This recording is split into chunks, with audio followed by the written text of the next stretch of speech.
আসসালামু আলাইকুম ওয়া রাহমাতুল্লাহি ওয়া বারাকাতুহু নাহমাদুহু ওয়া নুসাল্লি আলা রাসূলিহিল কারীম আম্মা বা'দ ক্বালা রাসূলুল্লাহি সাল্লাল্লাহু আলাইহি ওয়াসাল্লাম মান তাশাব্বাহা বিকওমিন ফাহুয়া মিনহু আও কামা ক্বালা আলাইহিস সালাতু ওয়াস সালাম। আল্লাহর হাবিব সাল্লাল্লাহু আলাইহি সাল্লাম বলেছেন, যে ব্যক্তি যে কওম যে জাতির সাথে সদৃশ্য রাখবে, যে জাতির কৃষ্টি কালচার সে অনুসরণ করবে, কাল কিয়ামতের ময়দানে ওই ব্যক্তি সে জাতির সাথে সে কওম বা সম্প্রদায়ের সাথেই উঠবে, অর্থাৎ তাদের সাথেই তার হাসর নাসর হিসাব নিকাশ হবে। বিগত 15 থেকে 16টি বছর বাংলাদেশের মধ্যে এমন কোনো জুলুম, এমন কোনো নির্যাতন নেই, এমন কোনো অন্যায় পাপাচার নেই রাষ্ট্রীয়ভাবে যেটা আওয়ামী লীগ সরকার করেনি।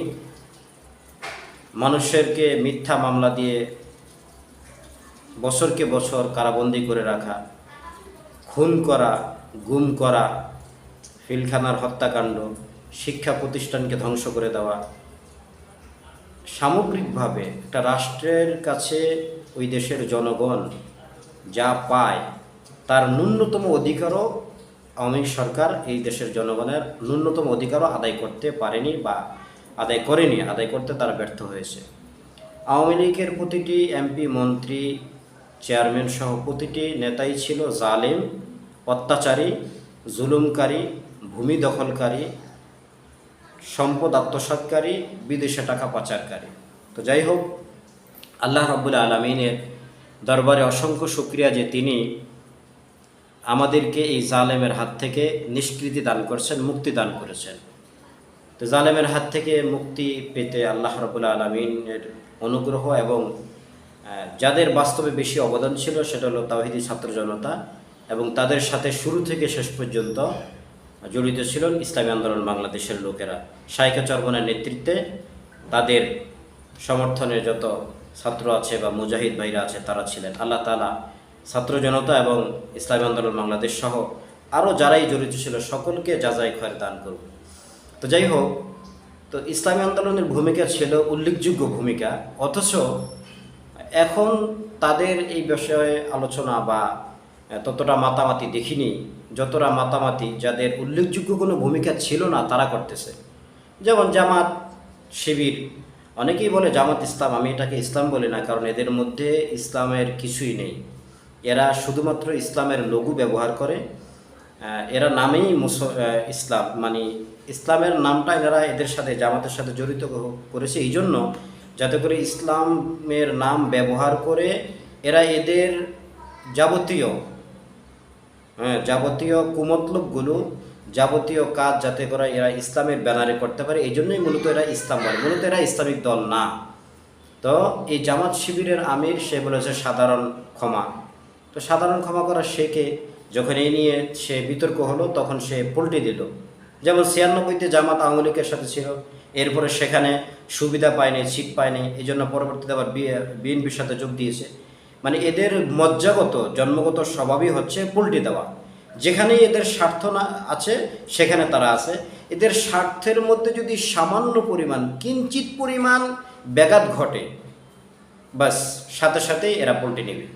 তো যখনই তার সমালোচনা শুরু হলো যে সাধারণ ক্ষমা করার আপনি কি, তখনই সে পল্টি নিল যে না, আসলে আমাদের উদ্দেশ্য ছিল যে আমরা আইন নিজের হাতে তুলে নিতে চাইনি। তা আপনার আগে হুঁশ ছিল না? আপনি আগেই বলার সময় কথাটা বলে দিতেন যে আমাদের উপর যে নির্যাতন করেছে আমরা এর সুষ্ঠু তদন্ত, সুষ্ঠু বিচার চাই অভ্যন্তরীণ সরকার যে আছে তার কাছে, এবং আমরা চাই এই সরকার যাতে করে দেশের একটা স্থিতিশীল পরিস্থিতি কায়েম করে দ্রুত নির্বাচন দেয়, এবং আমরা আমাদের সুষ্ঠু বিচার চাই, আমরা আইন নিজের হাতে তুলে নেব। এই কথাটা প্রথম বললেই তো হতো, কিন্তু নিজে একদম আমিরুল মুমিনিন সাজে কি যে আমরা সাধারণ ক্ষমা ঘোষণা করলাম, সাধারণ ক্ষমা করে দিলাম। এরপর যখন সমালোচনার পাত্র হলো সাথে সাথে ডিগবাজি, যে আমরা মূলত আমাদের উদ্দেশ্য ছিল আমরা নিজের হাতে আইন তুলে নিতে চাই না, আর আমাদের লোকদের উপর যাদের নির্যাতন করা হয়েছে তারা আমরা আমাদের দাবি ছেড়ে দিলাম। বাহ! আমার সবথেকে আফসোস লাগে যে কওমি মাদ্রাসা লেখাপড়া করে, কওমি মাদ্রাসা 12-13 বছর সময় লাগানোর পরে, হক্কানি ওলামায়ে কেরামের সোহবাতে থেকে আলেম হওয়ার পরেও যে সমস্ত এই কম বুঝ, কম আকল আলেমরা এই জামাত শিবিরের সাপোর্ট করে, তখন আমার দুঃখে কলেজাটা ফেটে যায়। এই জামাত শিবিরই তো হাটাজারি মাদ্রাসায় একবার নয়, দুইবার নয়, তিনবার আক্রমণ করেছে। মুসলিম শরীফের দর্স চলতেছিল হাটাজারি মাদ্রাসায়, তখন তারা রাত 10টায় আক্রমণ করে দর্স চলাকালীন সময়ে হাদিসের কিতাবগুলো তারা লাথি মেরে ফেলে দিয়েছে। এত বড় নাফরমান ওরা।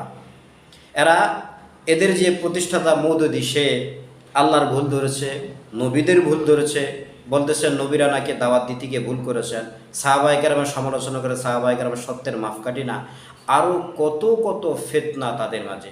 এরপরেও যারা বলেন যে জামাতের সাথে ঐক্য করা দরকার, কেন ঐক্য কী জন্য করবেন? আপনি ইসলাম প্রতিষ্ঠা করার জন্য? তো ওদের মধ্যেই তো ইসলাম নাই। যাদের মধ্যে ইসলাম নাই তাদের সাথে ঐক্য করে আপনি কিভাবে ইসলাম প্রতিষ্ঠা করবেন? আপনার মাথায় কি ঘিলু নেই? আপনার কি সাধারণ কমন সেন্স নেই?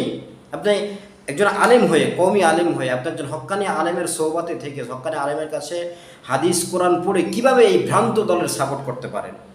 আল্লামা নুরুল ইসলাম মলিপুরি হাফিজাহুল্লাহ, আল্লাহ তাআলা হুজুরের এলেম আমল হায়াতের মধ্যে বরকত দান করুন, হুজুর বলেছেন কওমি মাদ্রাসা পড়ার পরে দুই শ্রেণীর লোক জামাতকে সমর্থন করতে পারে, জামাত করতে পারে।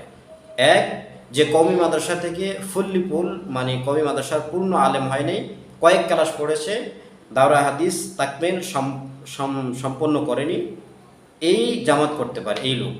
দ্বিতীয় নম্বর হচ্ছে সম্পন্ন করেছে, অর্থাৎ দাওরা হাদিস পর্যন্ত সে সম্পন্ন করেছে ঠিক, কিন্তু ছাত্র জীবনে ওস্তাদের সঙ্গে বেয়াদবি করেছে। তো যাই হোক, আমি যে হাদিসটি পড়েছি যে মান তাশাব্বাহা বিকওমিন ফাহুয়া মিনহু, আল্লাহ রাসূল সাল্লাল্লাহু আলাইহি ওয়াসাল্লাম বলেছেন যে ব্যক্তি যেই কওম, যে সম্প্রদায়ের সাথে সদৃশ্য রাখবে, তাদের কৃষ্টি কালচার অনুসরণ করবে, কিয়ামতের দিন তাদের সঙ্গেই ওই ব্যক্তির হাসর নাসর হবে। আমরা যখন এই পহেলা বৈশাখ আসে, তারপরে হ্যাপি নিউ ইয়ার আসে, এভাবে যত সামাজিক কুপ্রথাগুলো আছে, অপসংস্কৃতি আছে, এগুলো যখন আমাদের সামনে আসে, তখন আমরা এই হাদিসটি এবং এর সাথে সংশ্লিষ্ট সম্পৃক্ত আরও যত হাদিস আছে, যত কোরআনে কারিমে যত আয়াত আছে, সবগুলো আমরা পেশ করি যে যে দলের সাথে সদৃশ্য রাখবে, কিয়ামতের দিন তার হাসর নাসর তার সাথে হবে। এখন আপনাদের কাছে আমার প্রশ্ন হলো, তাহলে আপনারা যারা জামাতের সাপোর্ট করেন, জামাতের পক্ষে কথা বলেন, আপনাদের হাসর নাসর তো মওদুদির সাথে হবে। আর মওদুদি তো যে সমস্ত আকিদার মওদুদির, এগুলো তো একটাও সঠিক আকিদা না, ভ্রান্ত আকিদা। হোসেন আহমদ মাদানী রহমতুল্লাহকে জিজ্ঞাসা করা হয়েছিল মওদুদি কি কাফের? তিনি বলেছেন না, আমি তো মওদুদিকে কাফের বলি না। এরপরে তাকে জিজ্ঞাসা করা হলো, তাহলে তিনি কি কাফের না? তিনি বললেন আমি তো সে কাফের না, এই কথাও বলি না। তার মানে কি? মানে তিনি যেহেতু মওদুদি নামাজ পড়তেন, আহলে কিবলা ছিলেন, আর আমাদের হানাফি মাযহাব মতে আহলে কিবলাকে কাফের ফতোয়া দেওয়া যাবে না। বাকি সে কুফুরি আকিদার কারণে, কুফুরি আকিদা সে ধারণ করার কারণে তার ঈমান চলে গেছে।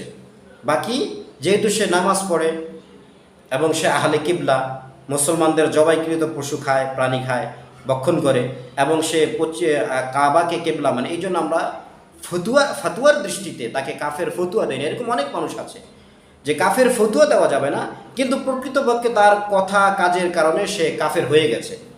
এরকম তো অনেকেই আছে। জামাতের বক্তা আমির হামজা, সে নাকি কোরআনের মধ্যে এমন কোনো আয়াত পায় না যে নামাজ পড়লে আল্লাহ বেহেশত দিবে, এরকম আয়াত খুঁজে পায় না। কোরআন শরীফ স্পর্শ করতে উজু লাগে না, আরও কত কত ভ্রান্ত। তারপরে কোরআনের মধ্যে নাকি কোনো নাসেক মনসুখের কোনো আয়াত নাই। মানে সবগুলো কথা হলো কোরআন সুন্নাহ বিরোধী। তারপরে তাদেরই আরেক বক্তা হলো ওই যে নোয়াখালীর হকার আফসারি, তার কোরআন এবং সুন্নাহর কোনো একটা কথা নাই, শুধুই মাত্র হলো মানে কি বলে এটাকে, এই টিকটকের মতন, শুধুই মাত্র ওয়াজের মঞ্চে সে ওয়াজের মঞ্চটাকে একটা নাট্যের মঞ্চ মানে পরিণত করে ফেলেছে। এরপরে আরেকজন হলো ওই যে ট্রেন বাবা, কি বলে ট্রেন বাবা, ওই যে মিস্টার স্যামসং, হ্যাঁ মিস্টার স্যামসং। আরেকজন তো একবারে ডাইরেক্ট কোথা থেকে আসলো, আজহার থেকে, আরে বাপরা বিশাল বড় আল্লামা, নামাজ কাজা নামাজ লাগবে না, তারপরে রিক্সাওয়ালারা রোজা না রাখলেও হবে, তারপরে মহিলারা পর্দা চেহারা না রাখলেও হবে, আম্মাজান সিদ্দিক, আম্মাজান খাদিজাতুল কুবরা ইন্টেক ছিলেন না, নাউজুবিল্লাহ, আরও কত কি। তো যেই দলটার যারা স্কলার, যাদেরকে তারা ডক্টর খেতাব দেয়, যাদেরকে আল্লামা খেতাব দেয়, তা আল্লামা আর ডক্টরদের অবস্থাই যদি হয় এমন, তাহলে যারা আল্লামা এবং ডক্টরের নিচে আছে, নিচের স্তরের, তাদের অবস্থা কি? আল্লামা আর ডক্টরদের অবস্থাই যদি হয় ইসলামের এই বেগতিক অবস্থা, যদি ইসলামের 12টা তারা বাজায়, তাহলে যারা তাদের থেকে নিম্নমানের নিচের তারা কতটা বাজাবে? অতএব ক্ষমতার জন্য যারা এই জামাতের সাপোর্ট করবে, যে বলবে যে জামাতের সাথে ঐক্য করে আমরা ইসলাম কায়েম করব, তারা নিতান্তই বোকা, নিতান্তই বোকা। তারা বোকার স্বর্গে বসবাস করে। আসলে মূলত তাদের ইসলাম উদ্দেশ্য না, তারাও ক্ষমতা চায় আওয়ামী লীগের মতোই। আওয়ামী লীগ 15 বছর শোষণ করেছে, জুলুম করেছে, মানুষের বিরুদ্ধে মিথ্যা মামলা দিয়ে, হয়রানি দিয়ে তাদের আলেম ওলামাদেরকে বহুত নির্যাতন করেছে। এই জামাতও তো আলেমদের উপর কম নির্যাতন করেনি। মনে রাখবেন, আওয়ামী লীগ ক্ষমতায় থেকে যে নির্যাতন করেছে, দ্রব্যমূল্যের যে ঊর্ধ্বগতি ছিল, এই জামাত যদি ক্ষমতায় আসে, এর থেকে ইসলাম কিংবা এই দেশের মানুষের কোনো উন্নতি হবে না। ওই রকমই করবে ওরা। জামাতের, আওয়ামী লীগের লোকেরা মানুষের গলা কেটেছে, আর জামাত শিবিরের লোকেরা মানুষের রগ কাটবে। আওয়ামী লীগের লোকেরা চাঁদাবাজি করেছে, জামাতের লোকেরাও চাঁদাবাজি করবে। আওয়ামী লীগের আমলে আপনি শেখ মুজিবের বিরুদ্ধে কিছু বললে তারা সাথে সাথে ওয়াজ বন্ধ করে দিত। জামাতের আমলও যদি আপনি মওদুদির ভ্রান্ত আকিদা নিয়ে একটা শব্দ উচ্চারণ করেন, একটা কথা বলেন, তারাও আপনার সেই দশা করবে যেই দশা আওয়ামী লীগ করেছে। আওয়ামী লীগ আলেম ওলামাদের যে দুরবস্থা করেছে হক কথা বলার কারণে, শেখ হাসিনার বিরুদ্ধে বলার কারণে, ঠিক তদ্রূপভাবে জামাতও আলেম ওলামার একই অবস্থা করবে মওদুদির ভ্রান্ত আকিদাগুলো বলার কারণে। অতএব জামাত এটা কোনো ইসলামিক দল নয়, এরা শুধুই মাত্র ইসলামের ব্যবহার করে।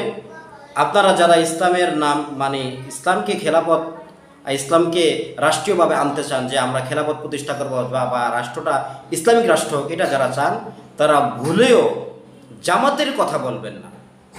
প্রয়োজনে অন্য দল আছে, ইসলাম আন্দোলন বাংলাদেশকে দেখেন না, তাদের প্রায় 8-10 জন চেয়ারম্যান আছে, কম বেশি হতে পারে।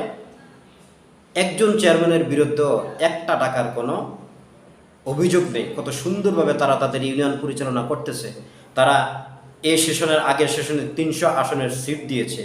ইসলামী আন্দোলন আছে। আপনারা যদি ঐক্যর কথাই বলেন, তাহলে ইসলামী আন্দোলন আছে, খেলাফত মজলিস আছে, খেলাফত আন্দোলন আছে, ইসলামী ঐক্যজোট আছে। এই যে যারা প্রকৃত পক্ষে আলেম, যারা কোনো ভুল ফতুয়া দেয় না, যাদের আকিদার মধ্যে কোনো সমস্যা নাই, তাদেরকে ঐক্য করতে বলেন না। তাদের সাথে প্রয়োজনে আপনি এরশাদের দল যারা আছে, ছুটাফাটা যেখানেই যারা আছে, তাদেরকে মিলান, সাধারণ মুসলমানদেরকে মিলান। জামাতকে মিলাচ্ছেন কেন? জামাত তো ইসলামিক দল না। অতএব আপনাদেরকে আমি অনুরোধ করব, যুব শ্রেণীর আমার মতো যুবক আলেম যারা আছেন, আপনাদের করজোর অনুরোধ করব, আপনারা জামাতের সাপোর্ট করবেন না। আল্লাহ তাআলা আপনাদেরকে সময় থাকতে সহি বুঝদান করুন। সকলে ভালো থাকবেন, সুস্থ থাকবেন। আসসালামু আলাইকুম ওয়া রাহমাতুল্লাহি ওয়া বারাকাতুহু।